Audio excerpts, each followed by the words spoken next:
Hi guys, welcome to my channel. आज हम पढ़ने जा रहे हैं अकाउंटेंसी, जिसमें सबसे पहला हमारा टॉपिक होगा अकाउंटिंग इक्वेशन। ये क्लास 12th के लिए टॉपिक है। तो अकाउंटिंग इक्वेशन क्या होता है जानने से पहले हम जानेंगे बैलेंस शीट के बारे में। तो बैलेंस शीट का फॉर्मेट है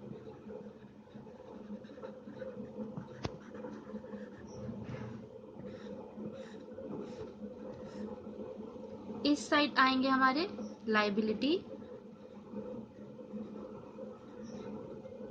और ये अमाउंट, यहाँ पे आएगा एसेट और यहाँ पे अमाउंट। तो ये है एक नॉर्मल बैलेंस शीट का फॉर्मेट। तो यहाँ हम क्या देखते हैं कि फर्म की जितनी भी लाइबिलिटीज होती हैं वो इधर डेबिट साइड में लिखते हैं और जितने भी एसेट्स होते हैं वो इधर क्रेडिट साइड में लिखते हैं। एसेट मतलब जो पूंजी होती है हमारी फर्म की, और लाइबिलिटी मतलब जो ड्यूज हमें आउटसाइडर्स को पे करने होते हैं। तो एसेट में क्या क्या आते हैं, हमारा कैश आता है, cash in hand, cash at bank, debtor, furniture, बाकी सारे एसेट्स। और लाइबिलिटीज में क्या आते हैं, लाइबिलिटी प्लस कैपिटल। जी हाँ, तो ये हमारा हो गई लाइबिलिटी साइड, ये हो गया एसेट साइड। इंपॉर्टेंट बात क्या है कि इन दोनों का जो सम होगा वो दो हमेशा बराबर होगा। क्या माना जाता है कि एक फर्म में जितने एसेट्स होते हैं लाइबिलिटी भी उतनी ही होती है। तो इसके लिए हमें क्या पता चलता है कि लाइबिलिटी और एसेट दोनों बराबर होते हैं। तो यहां से हमें हमारा अकाउंटिंग इक्वेशन मिलता है जो है asset is equal to liability plus capital. और यहाँ पे हमें इसी एक फॉर्मूले पे, इसी एक अकाउंटिंग इक्वेशन पे न्यूमेरिकल सॉल्व करने हैं कि कैसे एसेट लाइबिलिटी और कैपिटल के बराबर होता है। तो अब हम इसको समझते हैं एक एग्जाम्पल के साथ।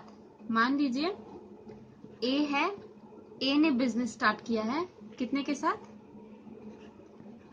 75,000 रुपीज के साथ ए ने बिजनेस स्टार्ट किया है। यहाँ पे हम अपने क्वेश्चन के पॉइंट्स डालेंगे और इधर हम सॉल्व करेंगे अपना इक्वेशन। हमारा इक्वेशन क्या था,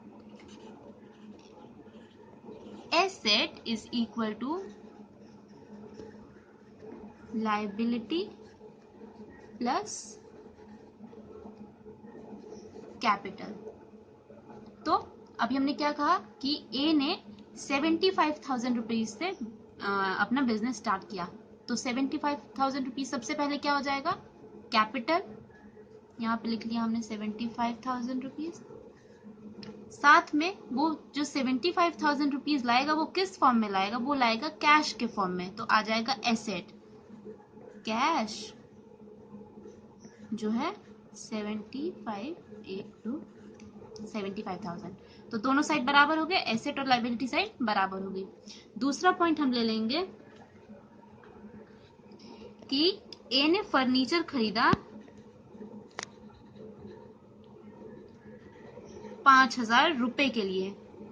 ए बॉट फर्नीचर फॉर 5,000 कैश, मतलब पैसे देके ए ने 5,000 के फर्नीचर खरीदे हैं। तो आ जाइए यहाँ देखते हैं अब क्या होगा। यहाँ पे ए ने फर्नीचर खरीदा है, फर्नीचर खरीदा है मतलब फर्नीचर होता है हमारा एसेट। इस साइड ऐड हो जाएगा फर्नीचर जो है 5,000 रुपए, लेकिन 75,000 रुपीज जो हमारा कैश है उसमें से 5,000 डिडक्ट हो जाएगा। क्यों डिडक्ट हो जाएगा, क्योंकि ये जो फर्नीचर ए खरीद रहा है वो कैश से खरीद रहा है, तो कैश ऑब्वियसली हमारे पास कम हो जाएंगे। तो अब हमारे पास कैश कितना बच गया, 70,000। क्यों 70,000, क्योंकि 5,000 का इसने फर्नीचर खरीद लिया। ठीक, फिर बराबर कैपिटल यहाँ पे है 75,000। तीसरा पॉइंट हम ले लेते हैं। अब ए ने गुड्स परचेज किए, सॉरी, वर्थ 20,000। ए ने गुड्स परचेज किए 20,000 के, वो भी कंसिडरेशन में कैश देकर। पहली बात, गुड्स क्या होते हैं? तो गुड्स वो कमोडिटी होता है जिसमें एक फर्म डील करता है। अगर मेरी प्लास्टिक के टॉयज की दुकान है, सॉरी फर्म है, तो मतलब मेरे लिए जो प्लास्टिक के टॉयज हैं वो गुड्स हैं, जिसमें एक फर्म ट्रेडिंग करता है या जिसे वो फर्म सेल या परचेज करता है, वो होता है गुड्स। तो क्या था थर्ड पॉइंट, कि उसने उस 20,000 के गुड्स खरीदे हैं। फिर वही बात, गुड्स खरीदे हैं मतलब वो गुड्स क्या हो जाएंगे, हमारे एसेट हो जाएंगे। इसमें मैं इसको पूरा नहीं लिखती हूँ, अच्छा पूरा ही लिख देते हैं। तो क्या हो जाता है, goods worth 20,000 plus furniture worth 5,000 plus cash. Again क्या इंपॉर्टेंट है, कैश। पहले हमारे पास 70,000 था, इसमें से 20,000 का हमने गुड्स खरीद लिया। कैश हमारे पास अब कितना बच गया, 50,000 इज इक्वल टू कैपिटल 75,000। ठीक है, ये क्या ध्यान रखने वाली बात है, ये एक पहला स्टेप है, ये दूसरा स्टेप है, ये तीसरा स्टेप है। इसके बाद हम देखते हैं फोर्थ पॉइंट क्या है हमारा। अब इसने फिर से, ए ने फिर से गुड्स परचेज किए हैं 16,000 के, लेकिन इस टाइम ऑन क्रेडिट। क्रेडिट पे खरीदा है, मतलब उधारी 16,000 के गुड्स इसने खरीदे हैं। आ जाते हैं इधर, देखते हैं हम क्या होता है। तो हमने 16,000 के गुड्स खरीदे हैं क्रेडिट पे यानी उधार पे, तो गुड्स तो हमारे बढ़ रहे हैं, गुड्स में प्लस 16,000, तो हमारे गुड्स हो गए टोटल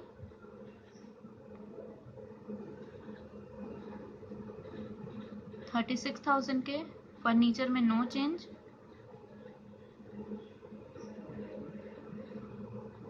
प्लस कैश में भी नो चेंज। क्यों नो चेंज? क्योंकि हमने गुड्स को खरीदने के लिए कोई भी कैश पे नहीं किया है। 50,000 का 50,000 ही रहेगा। अब इधर कैपिटल हमारा 75,000 है, इसके साथ एक चीज बढ़ जाएगी, वो बढ़ेगी हमारी लाइबिलिटी। और अगर हमने किसी से सामान उधारी पे खरीदा है तो वो बन जाएंगे हमारे क्रेडिटर। तो क्रेडिटर यहाँ पे आ जाएंगे जिनसे हमने 16,000 का सामान खरीदा है। अब तक क्लियर है? नेक्स्ट हमारा फिफ्थ पॉइंट हम देखते हैं।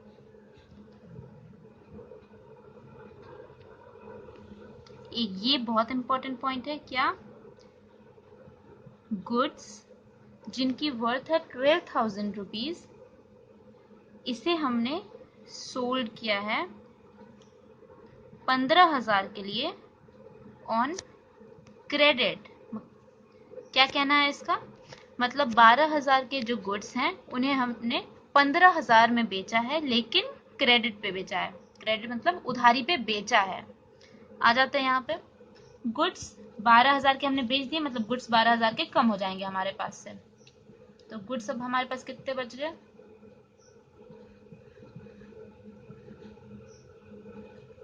24,000 के गुड्स बच गए हमारे पास। फर्नीचर वही रहेगा 5,000, कैश भी वही रहेगा 50,000। अब अच्छा पहले इस साइड देख लेते हैं, कैपिटल में भी कोई चेंज नहीं होगा 75,000, और इसके साथ वो पहले वाले क्रेडिटर भी रहेंगे जो है 16,000। अब क्या बात थी कि ये तो हमने कर लिया कि 12,000 के गुड्स हमने बेच दिए। किस पे बेचे? क्रेडिट पे बेचे। क्रेडिट पे बेचे मतलब जिन्हें गुड्स क्रेडिट पे बेचते हैं वो हमारे डेटर बन जाते हैं, जो एसेट होता है। एसेट क्यों होता है? क्योंकि हमें पता है कि आने वाले टाइम में हमें उनसे पैसे मिलने वाले हैं। तो हमारे एसेट होंगे डेटर, जिनसे हमें कितने पैसे मिलने वाले होंगे? 15,000 रुपए। क्यों? क्योंकि हमने 12,000 का सामान उन्हें 15,000 रुपए में बेचा था। तो ये हो गया 12,000 का सामान कम हुआ तो गुड्स हो गए 24,000 के, फर्नीचर सेम, कैश सेम क्योंकि कैश ना हम दे रहे हैं ना ले रहे हैं। उसके बाद डेटर जो है वो इसमें ऐड हो जा रहे हैं क्योंकि पहले हमारे डेटर ऐड हो जा रहे हैं क्योंकि हमने इन्हें जो गुड्स है वो क्रेडिट पे बेचे हैं। अब क्या इम्पोर्टेंट है यहाँ पे कि 12,000 का सामान हमने 15,000 पे बेचा, मतलब हमारे पास 3,000 रुपए का प्रॉफिट हुआ। ये प्रॉफिट क्या होगा, हमारा कैपिटल में ऐड हो जाएगा। तो कैपिटल में हम 3,000 रुपए यहाँ पे ऐड कर देंगे। 3,000 का जो प्रॉफिट हमें वो हम कैपिटल में ऐड कर देंगे, तो हमारा कैपिटल हो जाएगा 78,000 का। अल्टीमेटली लास्ट में एसेट और लायबिलिटी बराबर